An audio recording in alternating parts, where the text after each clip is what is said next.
Spain has closed its airspace to U.S. planes involved in attacks on Iran. Madrid's Defense Minister Margarita Robles has said, "We will not authorize the use of Morón and Rota military bases for any acts related to the war in Iran," she said, adding that Spain had made this clear to the American government from the beginning. Foreign Affairs Minister José Manuel Álvarez stated that the aim of the decision was to not do anything that could encourage an escalation in this war. A White House official told the BBC that the U.S. military was meeting or surpassing all of its goals under Operation Epic Fury and does not need help from Spain or anyone else. U.S. President Donald Trump has previously threatened to impose a full trade embargo on Spain over its opposition to the Iran war. Since the start of the war in late February, Spanish Prime Minister Pedro Sánchez has been one of the most vocal opponents of the U.S. and Israeli attacks on Iran, describing them as reckless and illegal.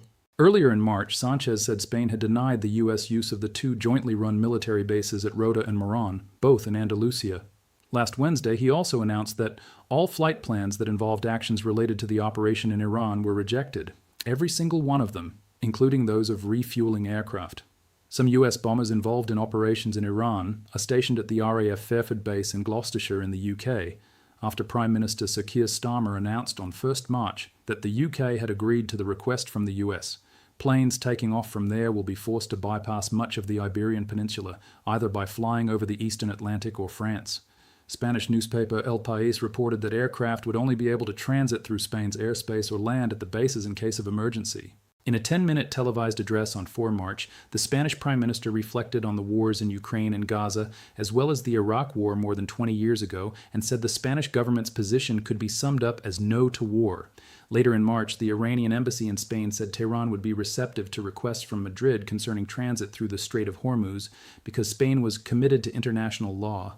Around 20% of the world's oil supply normally passes through the narrow waterway between Iran and the tip of the Arabian Peninsula. The radar screens at the Torrejón Air Operations Center just went dark for the United States military. In a move that has sent shockwaves from the Pentagon to the Situation Room, a NATO ally has done the unthinkable. Just moments ago, Spain officially severed the aerial arteries of the American war machine. We are witnessing a historic, high-stakes betrayal, or a stand of unprecedented courage, depending on which side of the Atlantic you inhabit.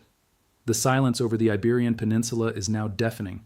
It is a silence that signals the first major fracture in the Western Alliance since the fires of Operation Epic Fury began to consume the Middle East.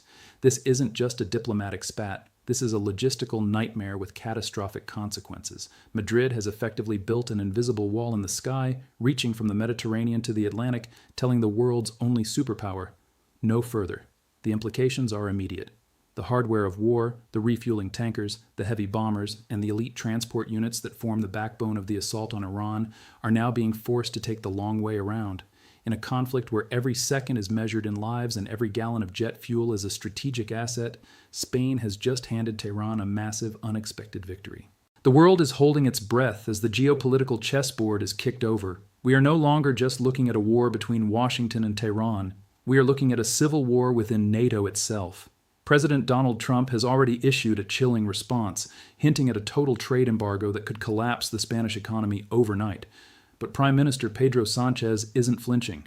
He has invoked the ghosts of Iraq and Ukraine to justify a decision that many in Washington are calling an act of strategic sabotage.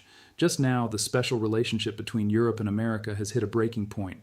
As you watch this, flight paths are being redrawn in frantic sessions at the Department of Defense. The jugular vein of the American logistics network has been constricted. This is the moment the America First doctrine meets the Europe alone reality. The question is no longer just about who wins in the Strait of Hormuz. The question is, does the Western Alliance even exist anymore? The ink on this new chapter of history isn't just being written in the sands of Iran. It's being carved into the very maps of Europe. What exactly just happened on the tarmac and in the corridors of power? Defense Minister Margarita Robles took to the microphones with a cold, calculated finality. Spain has officially closed its airspace to any and all U.S. aircraft involved in the Iranian campaign. But she didn't stop there. The jointly run military bases at Morón and Rota, hubs that have been the cornerstone of American power projection in the Mediterranean for decades, are now off limits for any act related to the war. Madrid is effectively evicting the mission from Spanish soil. This is an explosion of historical proportions, because Rota and Morón are not just landing strips. They are the gateway to the east. Rota is a strategic naval bastille, home to the destroyers that guard the Mediterranean and the heavy transport planes that keep the front lines fed. By denying their use, Spain has cut the primary umbilical cord of Operation Epic Fury. Foreign Affairs Minister José Manuel Albares framed it as a desperate attempt to stop the escalation, but in the halls of the Pentagon, it is being viewed as a knife in the back during a time of active combat. The White House reaction was swift and characteristically defiant.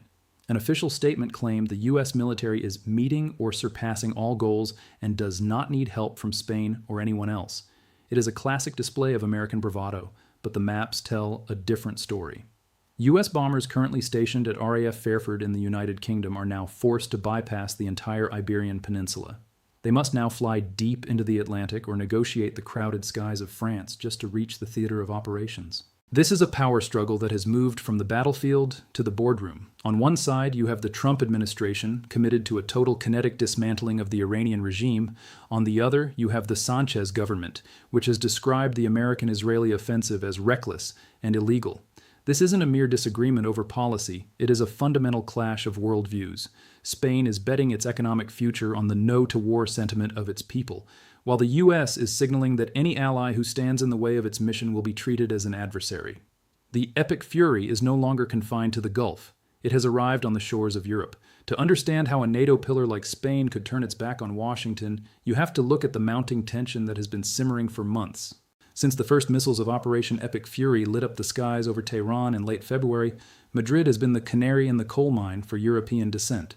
While London under Keir Starmer moved to embrace the American request for bomber bases at RAF Fairford, Pedro Sánchez was already laying the groundwork for a massive diplomatic divorce. The escalation pattern was visible to anyone paying attention. It started with subtle warnings in January.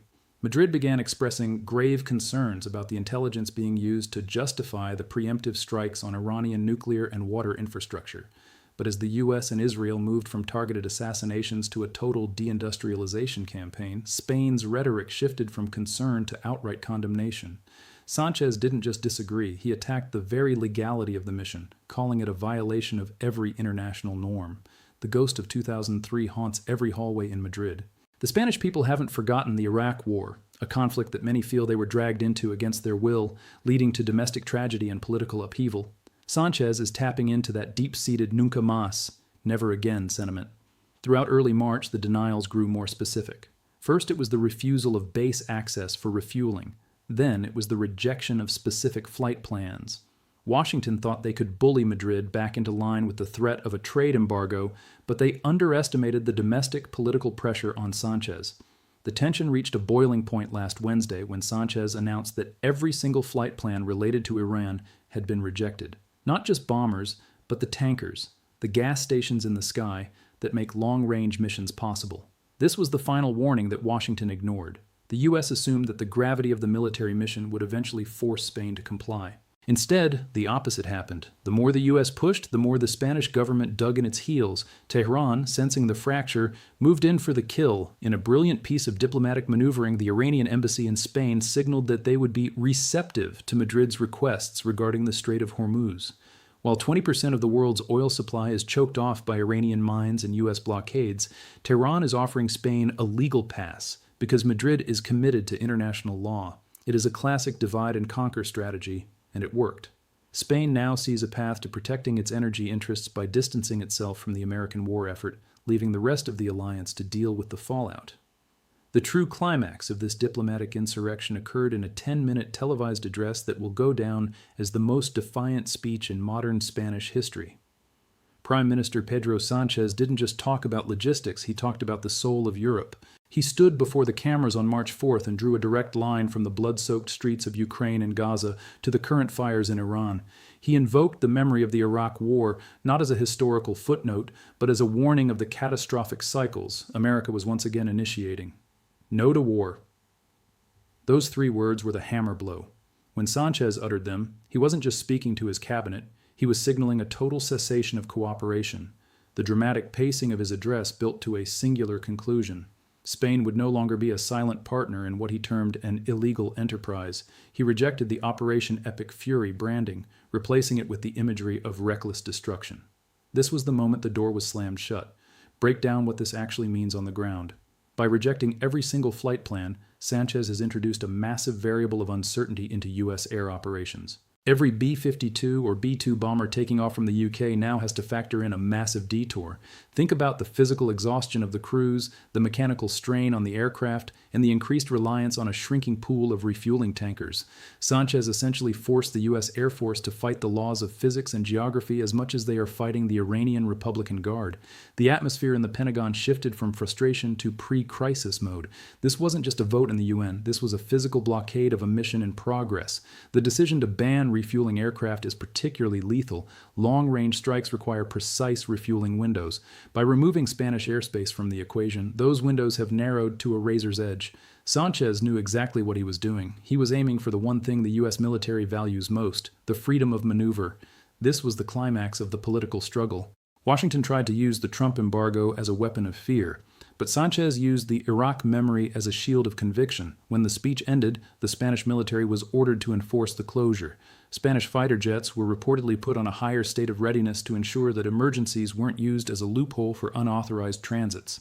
The line was drawn in the sky, and for the first time in the 21st century, the American Eagle was told it couldn't fly over the territory of its own ally. The shockwaves from Madrid's decision hit the global markets like a kinetic strike. Within hours of the announcement, the price of Brent crude surged as traders realized the western front of the war was crumbling.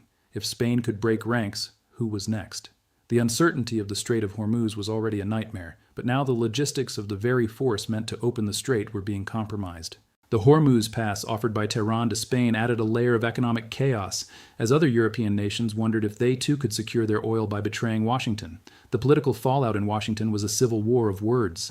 Conservative hawks in the Senate called for the immediate withdrawal of all U.S. assets from Spain and the implementation of the harshest trade sanctions in history. An ally in name only, was the phrase echoing through the halls of Congress. Meanwhile, the White House's public stance of, "we don't need them," masked a frantic behind-the-scenes effort to pressure France and Portugal to stay the course. The fear is a domino effect, where the Mediterranean becomes a no-fly zone for the American mission. In London, the reaction was one of awkward silence, followed by a doubling down. Sir Keir Starmer, having already agreed to the use of RAF Fairford, now finds his bombers in a logistical trap. The UK is now the isolated island of the Hawks in a European sea that is turning increasingly dovish. The media fallout in Britain has been brutal, with critics asking why British crews should take the extra risk and fuel cost because of a Spanish veto. The special relationship is now being tested by the reality of geography. Global response has been a mixture of opportunistic praise and quiet terror. Tehran is gloating, using its state media to portray Spain as the voice of reason in a world of American madness. Moscow and Beijing have stayed largely silent, but their analysts are undoubtedly salivating at the sight of a NATO member effectively blockading U.S. warplanes.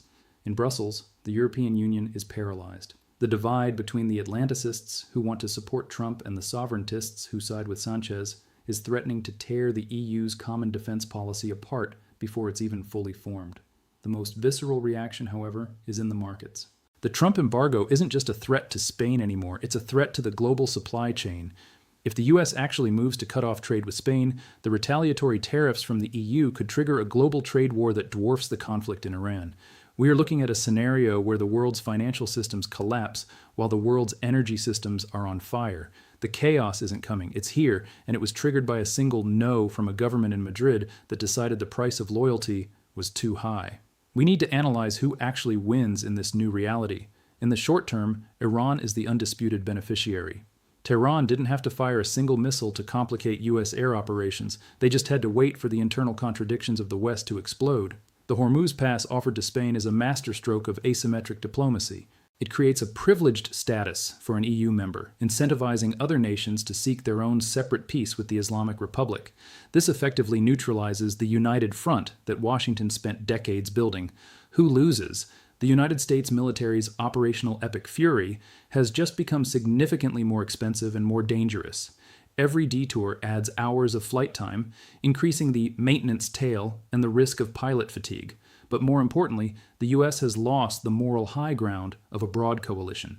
When a NATO ally calls your war illegal and reckless, it provides cover for every other adversary on the planet to ignore your sanctions and your warnings. The unipolar moment is officially dead. It was buried under the flight paths of the Mediterranean. Long-term, the power shift is moving toward a fragmented Europe. Spain's decision signals the birth of a neutralist bloc within the continent. If Sánchez survives the economic pressure from Trump, it will prove that European nations can defy Washington on core security issues without suffering total collapse. This would be the beginning of a strategic autonomy that isn't just a buzzword in Brussels, but a reality on the radar screens of the Pentagon. The U.S. can no longer take European cooperation for granted. It now has to be negotiated or bought at a much higher price. But there is a bigger, darker shift happening. This is the beginning of the de-dollarization of security. If Spain is willing to trade its NATO loyalty for receptive treatment in the Strait of Hormuz, it means that energy security is now more important than collective defense. This is a return to a 19th century realpolitik where every nation cuts its own deal.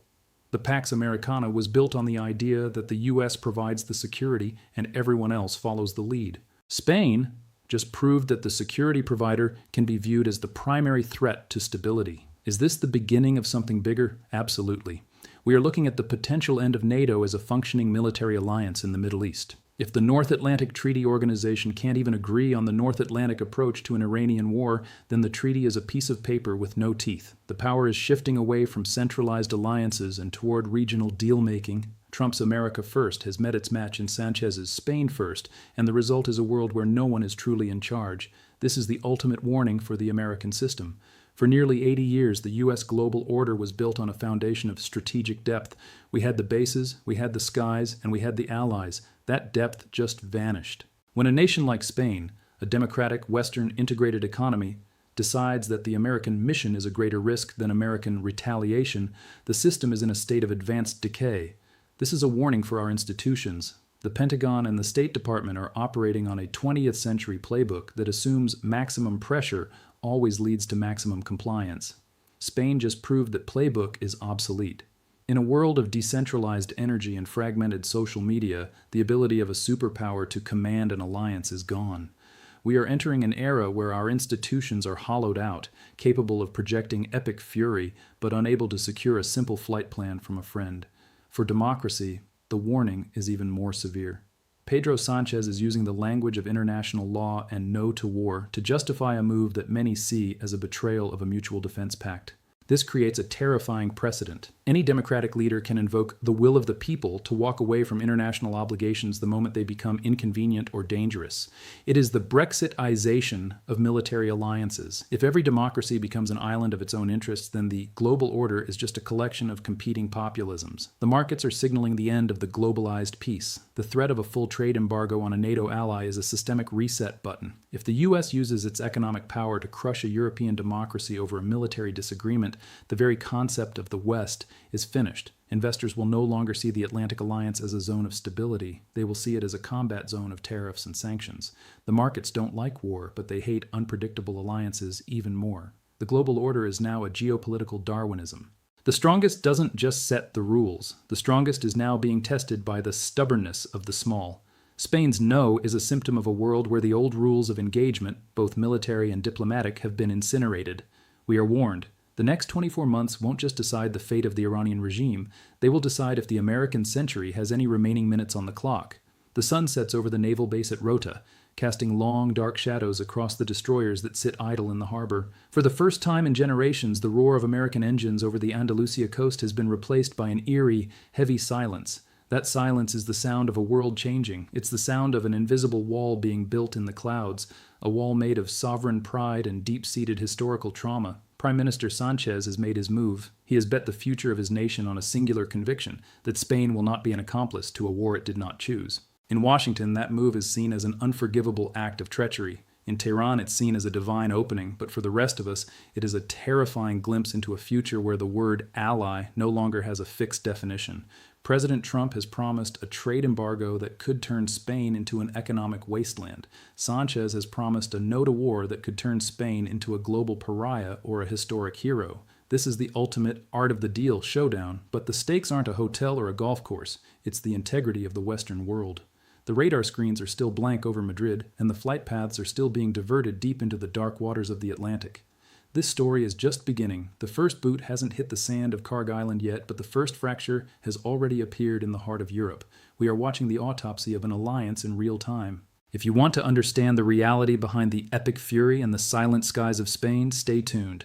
The lines are being redrawn, and the map of tomorrow looks nothing like the one we were taught to believe in. Think about it. If your closest friend tells you no when you're in the middle of a fight, are they still your friend? Or are they just the first person to realize the fight was a mistake?